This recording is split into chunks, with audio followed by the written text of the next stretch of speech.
नमस्कार, मैं हूं आपके साथ ज्योति कन्नौजिया। आइए नजर डालते हैं दिन भर की फटाफट खबरों की ओर।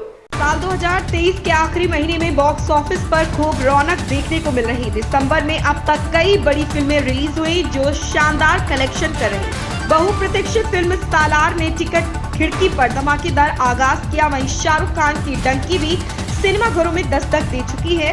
इसके अलावा एक्वामैन 2, सैम बहादुर और एनिमल भी थिएटर्स में प्रदर्शित हो रही। श्री राम एयरपोर्ट से अयोध्या धाम रेलवे स्टेशन तक प्रधानमंत्री नरेंद्र मोदी 30 दिसंबर को रोड शो भी करेंगे। प्रशासन, जनप्रतिनिधियों और भाजपा संगठन की शनिवार को होने वाली संयुक्त बैठक में इसकी तैयारी की रूपरेखा बनाई जाएगी। उधर शुक्रवार की देर शाम भाजपा कार्यालय पर जिला संगठन की बैठक हुई। इसमें प्रधानमंत्री मोदी की एयरपोर्ट के पास मैदान में होने वाली रैली की तैयारी का खाका खींचा गया।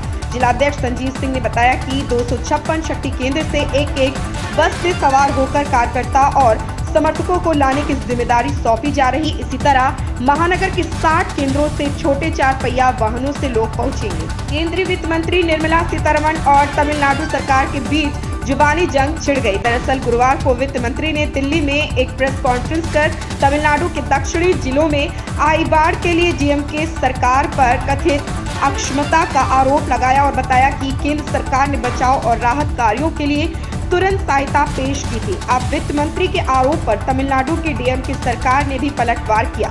डीएमके ने कहा कि वित्त मंत्री व्हाट्सएप यूनिवर्सिटी से ज्ञान ले रही है।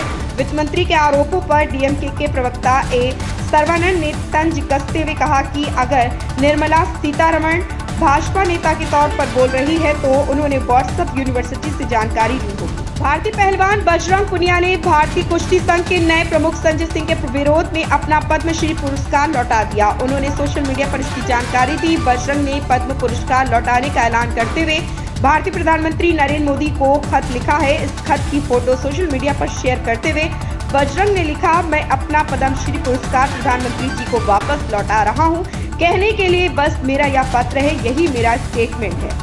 सोनभद्र के दुद्दी विधानसभा क्षेत्र से भाजपा विधायक रामदुलार को दुष्कर्म के मामले में 25 वर्ष के कारावास की सजा होने के बाद विधानसभा सचिवालय ने दुद्दी सीट को रिक्त घोषित कर दिया।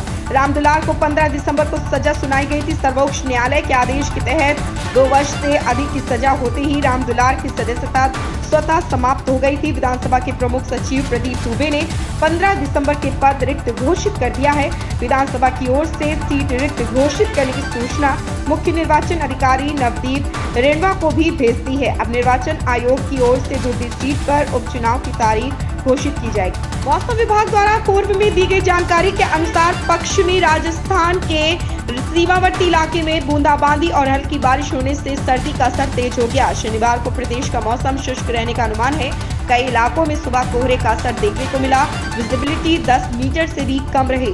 मौसम विभाग के अनुसार आज प्रदेश भर में बादल छाए रहेंगे। न्यूनतम तापमान की बात करें तो फतेहपुर लगातार सबसे ठंडा क्षेत्र बना हुआ है। यहाँ न्यूनतम तापमान 1.9 डिग्री सेल्सियस दर्ज किया गया है। चूरू में न्यूनतम तापमान 4.2 डिग्री रहा। प्रदेश में कोरोना का असर अब दिखाई देने लगा। प्रदेश के विभिन्न क्षेत्रों से अब तक कुल 10 मामले सामने आ चुके। राजधानी जयपुर में ही अब तक 3 केस सामने आए, जिनमें कल एक नवजात के कोरोना पॉजिटिव मिलने के बाद अब जेके लोन अस्पताल के आईसीयू में भर्ती एक 8 वर्षीय बालक भी कोरोना पॉजिटिव पाया गया। जयपुर के अतिरिक्त जैसलमेर से 2, अलवर, भरतपुर, धौलपुर, झुंझुनू और जोधपुर से कोरोना के एक मामले सामने आने की खबर है। डीसीलिंग के मुद्दे पर शनिवार को निगम ने सदन की विशेष बैठक बुलाई गई। इसमें व्यापारियों को राहत देने के लिए सहमति बनने की उम्मीद है। मेयर डॉक्टर शैली ओब्राय ने बताया कि दुकानें डीसील करने के लिए उचित कानूनी प्रक्रिया पूरी की जाएगी। संशोधित एफआरए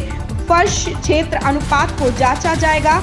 इसके आधार पर इनकी दुकानों को डीसील किया जाएगा। इधर नेता विपक्ष राजा इकबाल सिंह का कहना है कि डीसीलिंग के मुद्दे पर विशेष सदन की बैठक बुलाकर आम आदमी पार्टी झूठा श्रेय लेने व अपनी सियासी महत्वाकांक्षा पूरी करने का प्रयास कर रही है। रामलला की प्राण प्रतिष्ठा 84 सेकंड के सूक्ष्म मुहूर्त में होगी। पंचबार से मुक्त ये मुहूर्त भारत के लिए संजीवनी का काम करेगी। रामलला की प्राण प्रतिष्ठा भारत के विश्व गुरु बनने की राह को प्रशस्त करेगी। ग्रहों की अनुकूलता प्राण प्रतिष्ठा के मुहूर्त को संपूर्ण भारत के लिए कल्याणकारी बना रहा। ये मुहूर्त देश के साथ ही इस प्राण प्रतिष्ठा के यजमान पीएम नरेंद्र मोदी के लिए भी लाभकारी है। राम मंदिर में रामलला की प्राण प्रतिष्ठा के लिए देश भर से 5 मुहूर्त प्रस्तावित किए गए थे। राम मंदिर तीर्थ क्षेत्र ट्रस्ट ने अंत में गिरवाण, वागधारणी सभा और काशी के विद्वानों पर अंतिम निर्णय छोड़ दिया। आसमान में आंशिक रूप से बादल छाए रहेंगे। सुबह हल्का कोहरा हो सकता है, दोपहर के समय धूप खिली रह सकती है, शाम होते ही मौसम बदल सकता है। रात के समय बारिश या बूंदाबांदी होने के बन रहे हैं। बारिश के बाद मौसम में कुछ बढ़त हो सकती है। अनुमान है कि शनिवार को न्यूनतम तापमान बढ़कर 9 डिग्री और अधिकतम तापमान बढ़कर 24 डिग्री सेल्सियस तक पहुंच सकता है। दिल्ली में 27 दिसंबर तक सुबह के समय हल्के से मध्यम स्तर को कोहरा छाए रहने का अनुमान। इन खबरों में बस इतना ही। बने रहें हमारे साथ।